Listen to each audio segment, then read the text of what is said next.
welcome. Are you ready for another Aesop's Fables? Have you enjoyed all the other ones? We've heard about the lion and the mouse. We've heard about the ant and the grasshopper. We heard how did the whale get his throat? And the last one was the hare and the tortoise. That's 4 altogether.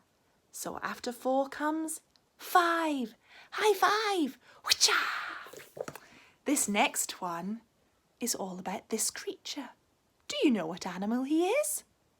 He's very smart, very handsome, and he's got spots all over him. And some of them are slightly different colours. They're not all black spots, are they? This is a leopard, and it's the story of how the leopard got his spots. Interesting.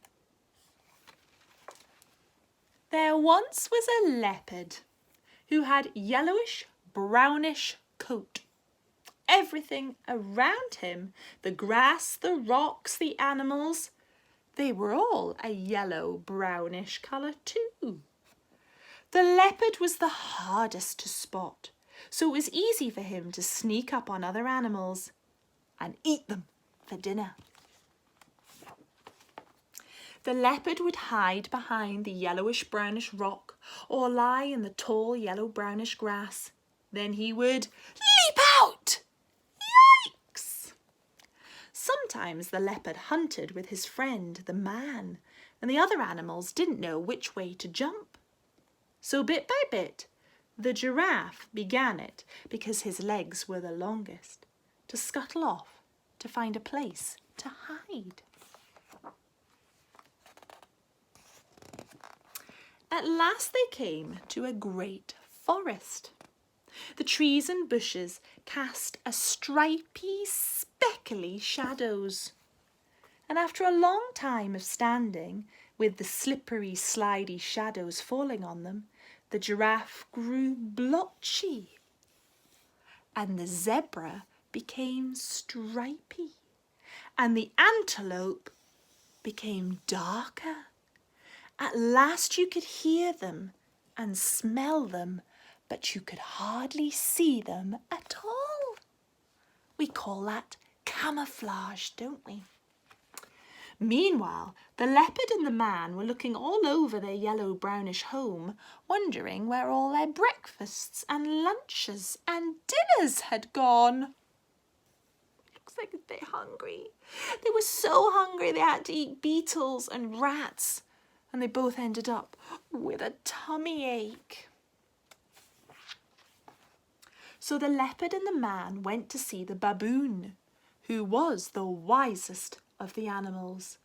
The leopard asked, "Where has our breakfast gone?"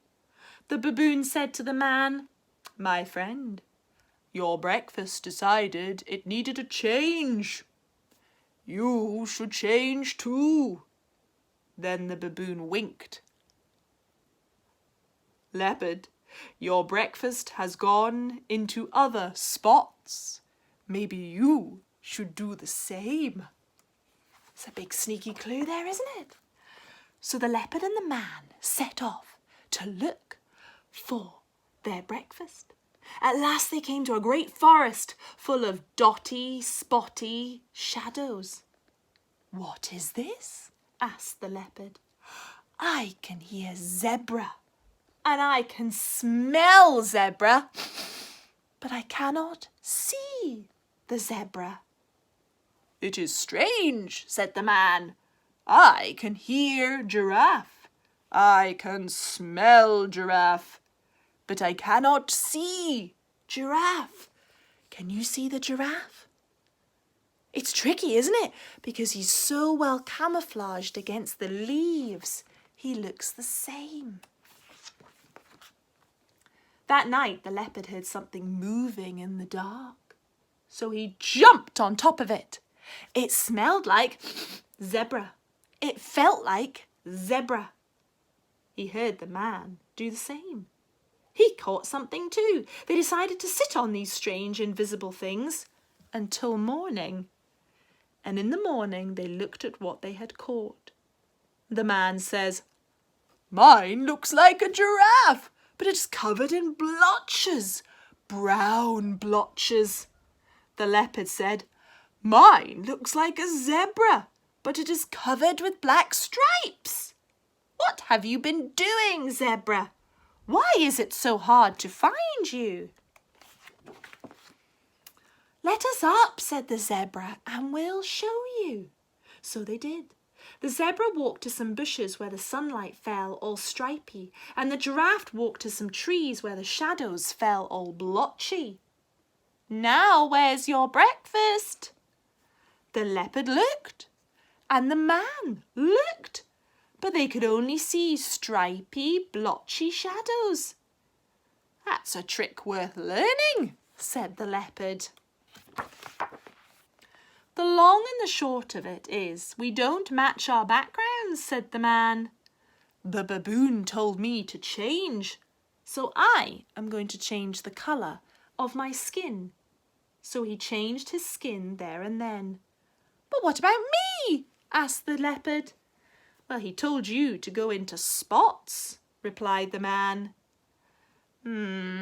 He wouldn't want me to be in silly spots like the giraffe," said the leopard with a shudder. "Well, you can't stay as you are," said the man. "You stand out in this forest like a bar of soap in a coal pit." So the leopard agreed. "Just don't make them too big like the giraffe." So the man put his fingers close together and pressed them on the leopard's fur, and wherever they touched they left 5 little marks. Blop, blop, blop, blop. You can see them today on a leopard's skin. Any leopard skin you like. "Now look at you," said the man. "You can lie on the bare ground and look like the pebbles. You can lie on a branch and look like the sunshine through the leaves. Or you can lie right across the path and look like nothing in particular. Those animals will never see you coming." So the leopard went away and lived happily ever after. Rrr, rrr, rrr. And that's the end. So do you think that answers the question, how the leopard got his spots? I think it does. He couldn't find his lunch, his breakfast or his dinner, and he realised he needed to change. Do you think the change was a good one? I think so. I think he looks rather fabulous, doesn't he? You have a good day today and be fabulous in whatever you do and whatever clothes and patterns you happen to have. Are you maybe wearing stripes? Are you wearing spots? My scarf has kind of got a pattern. It's got checky lines in different colours. Some of them are light, some of them are dark. My box here, it's got a special pattern, hasn't it? It's got flower pattern, and the pattern is repeated all the way over. I don't think it's very camouflaged though amongst my stories, is it? Bye-bye for now.